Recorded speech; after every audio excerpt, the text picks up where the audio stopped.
Hi everybody, this is Chase, and as you may or may not know, I am a blind student, and today I would like to show you how a blind person or a visually impaired person would play the Nintendo Wii. For those of you that are already familiar with my other training videos on APH products such as the Braille Plus, its QWERTY docking station, and the Refresh Braille 18, and if you are wondering why I'm doing this instead, I just want to show how a blind person would play the Wii, because many people want to know this.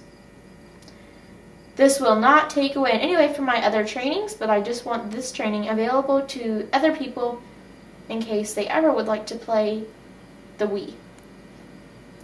As you probably have heard sometime, the Wii is a 7th generation video console developed by Nintendo, and it is controlled by motion, meaning the movement of your hands with the Wii Remote and Nunchuk in your hands, and the Wii can sense what you are doing.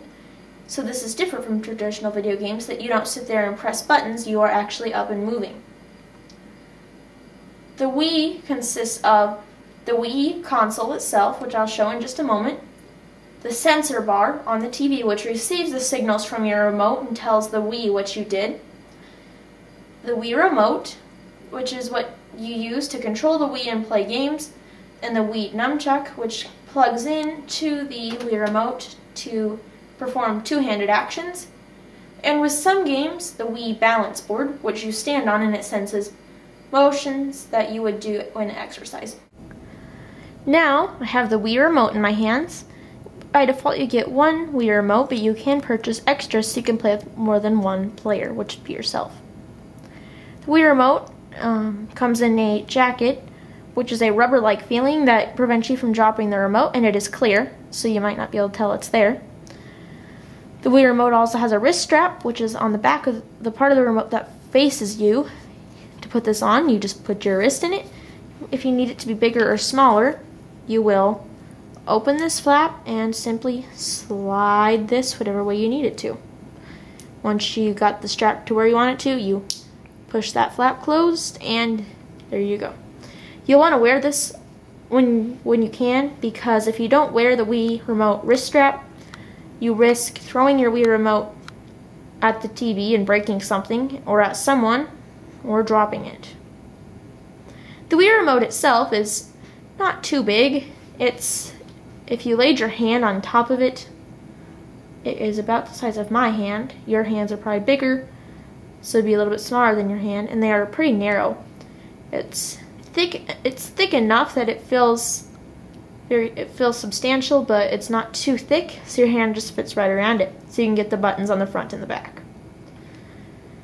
A very small button is on the top left of the Wii Remote. You can't really tell it's there, but it is there, and that is the on-off button. You simply hold this button down to turn the Wii on if it is off, or off if it is on. There is no yes or no questions to power off, so if you just hold this for a second or two, your Wii will shut off. Below this is your cross-shaped arrow keys. On the left, obviously, is left, up is up, to the right is right, and towards you is down. This is what you can navigate through some menus with, and navigate areas such as bowling alleys and golf courses with these. Below that is a round button. This is the A button.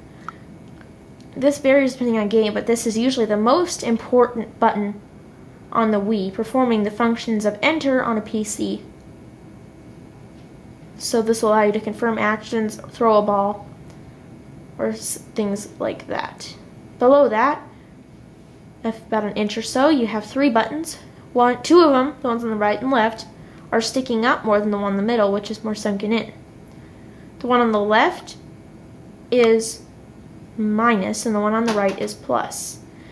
I won't even say much about these buttons because they vary depending on game, but usually the plus button moves you to a menu where you can pause or quit the game, or restart the game.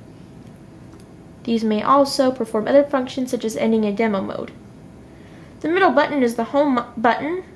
The home button will get you to the main Wii home menu, which is not the channels, but where you can choose to go back to the main Wii channel screen check battery status on your remotes, your volume on your remotes, and things of that nature. Below these three buttons, you'll feel some bumps. This is the internal speaker. The Wii remotes do have a speaker. It's not that loud, but a few sounds will come from your Wii remote. The majority of sounds will come from your TV. Below that are the 1 and 2 buttons, and these buttons also vary differently upon game. In some games they are not even used. The top button is 1, and the one closest to you is 2. Another comment about the Wii remote is that it is Bluetooth and it is connected to the Wii, and how the motion that you perform by swinging the remote and other motions is detected by the sensor bar. On the back of the Wii remote that faces you, if you have the jacket on, if you open the part on the jacket that opens, you feel a little connection slot where it is a proprietary connection and only certain Nintendo approved devices can go in there, the most common being the Wii Nunchuk. Now I've got the Wii Nunchuk. This is a simpler device that is connected through a cord to your Wii remote. It doesn't have rumble which is vibrating, and it doesn't have sound. This simply allows you to use both-handed actions such as punching. So you would usually put this in your left hand and the Wii remote in your right hand. Most of the Nunchuk is just where you would hold on to. I'm holding it in my hand. This is how you would normally hold it. However, facing away from you on the top of the Nunchuk is a 4-position joystick that can move left, right, up, or down. On the part of the Nunchuk that would usually face the TV away from you, you have 2 buttons. The one on the top is oval shaped and is pretty small, and the one by that one is bigger and it is square. The top one is X and the one after that is Y. These aren't used all that often in the main primary Wii games, so they are used sometimes. Now this is how long the cable is for the Wii Nunchuk. It is about 1.5 feet to 2 feet.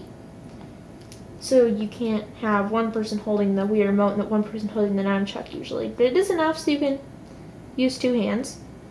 This, in my right hand, is the connector. It has 2 tabs. It is very similar, if you've seen my Braille Plus videos, to the Braille Plus's interface cable, but much smaller with a different shape. The sides have where you would squeeze to put in or take out the Nunchuk, and you have the connection. The connection part, which plugs into the Wii remote. This is a proprietary connection. Alright, I have my Wii remote over here, and I'm going to open up the Wii remote jacket on the back, and if you remember, this is where the Nunchuk plugs into. This can be a confusing connection, so you may want to try it a few times. If it doesn't go in, don't force it in, as this could damage your remote. You just simply push this, you hear a click, and it is in there. To disconnect this from the Wii remote, you squeeze the tabs on the side and pull. That is all I'm going to show you in the first Wii video covering the Nintendo Wii console, but I will hopefully be back in the future with more covering many features of the Wii.